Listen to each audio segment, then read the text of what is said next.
Good morning, everybody. It is Blitz time.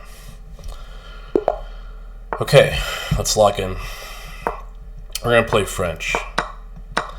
Apparently, we're going to play Exchange French. Okay, my opponent is moving like their life depended on it. That's fine. Actually, I should have played the other rook. That would have been better. Okay, let's do this. And then maybe we could target e4.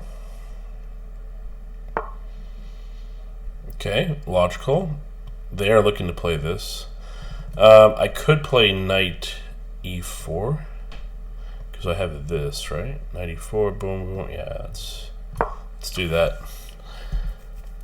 Try and slow our opponent down a little bit. Now, if they take with the knight, I take with the pawn, and I play rook c8, and then maybe there's tactics. Maybe. I don't think so, but we'll see.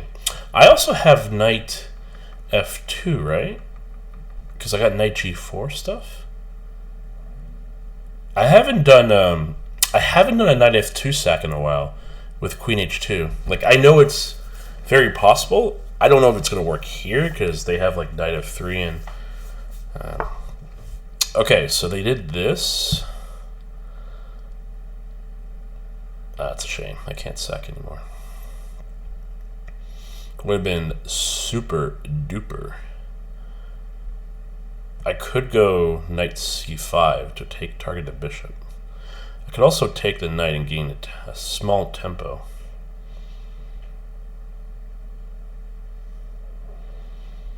I kind of like targeting the bishop.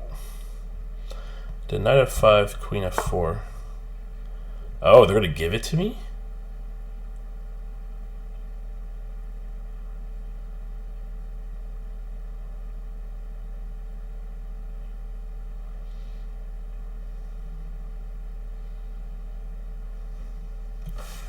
How do I say no?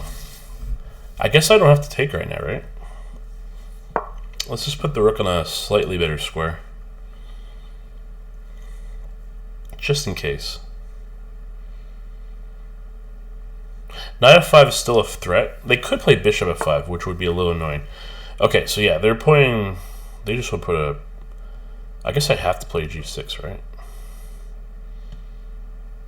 Like I have no choice. And maybe I have h5 later. But the more I think about it, the more. Okay, so let's just take that. Now what do we do? That's the real question. I think I'll go queen f4 because it just seems like a good square to put. I'm not afraid of knight b5 because I can bishop a6 now, so that's always good. The question is, what am I going to do? I might have to like reroute this knight.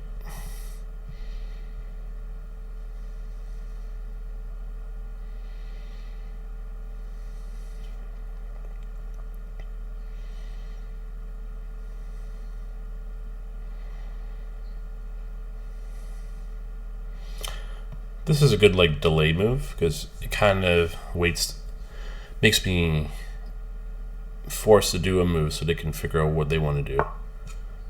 Okay, so they want to double stack.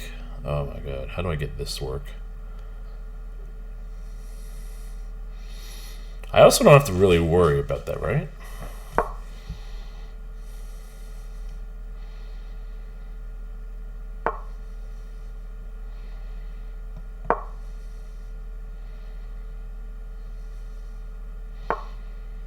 Okay. Can we get this bishop to a better square? That's the only thing I need to figure out. I guess I'll just trade everything, right? Do I have queen? Wait, do I have queen c1?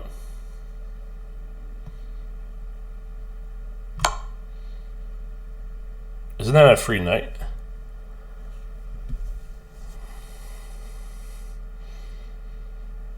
Wow. We struck gold. Oh, yeah. That's what I'm talking about. And this is why we do our tactics, folks, even though it was kind of the basic tactic. All right, GG's. Let's take a look at the analysis. What do we score today? 96.5% accuracy? That's high even for me. What? My opponent scored 90%. That was pretty good. 96% accuracy? What? That's so high. Okay, e4, e64, d5, exchange. Bishop e6 is fine. I know it's opening pretty well, so all these moves are very natural. c5 is good. Recommends, what do I recommend? Take with the pawn next time? I love knight c5 though, but how big is the advantage? Oh, it's kind of significant. Okay. Pawn next time. Oh, so that was a really good decision to go back to knight c5 and target the bishop. And it recommends just to take the rook. White's slightly, yeah, so I know white's slightly better here because the placement of knight d4 is really good, but I'm pretty solid. That's why I wasn't worried about my position. Okay, so I took the bishop the right time. I could have just h5 right away, but h5 still was good. h4 was still good. And I exchanged rooks, and that was the missing mistake. So, again, I had some problems with this bishop, but the bishop was doing a good job. It's just a matter of, I probably would have had to like reroute the bishop and go like this, and then maybe make stuff happen here. But I saw knight h1, and I knew fundamentally it can't work. So, yeah. That was a little bit more positional chess. Like, I knew my opponent had more space, but my pieces were on really good squares except for the bishop.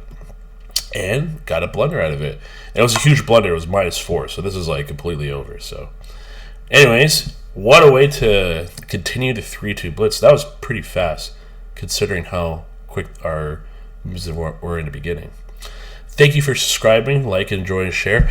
I've been recently seeing a lot of viewership, especially for my videos. I think I gained like 15 subscribers in one day. It was something insane. And I'm like looking at the analytics, and there's more comments now, there's more views on the Rapid and Blitz series. So again, thank you. I appreciate this so much. I'm trying to get to that 4,000 watch hours and 1,000 subscribers by the end of the year. I think I could do it, honestly, like with the way it's going, and I'm not stopping. I'm not just doing this content, but I'm trying to get better again. Or this is forcing me to get better because I'm reviewing, I'm looking at stuff, I'm remembering patterns, and that's what you kind of have to do. But yeah, thank you everyone for commenting and sharing and liking and subscribing, and I will see you later today. See ya.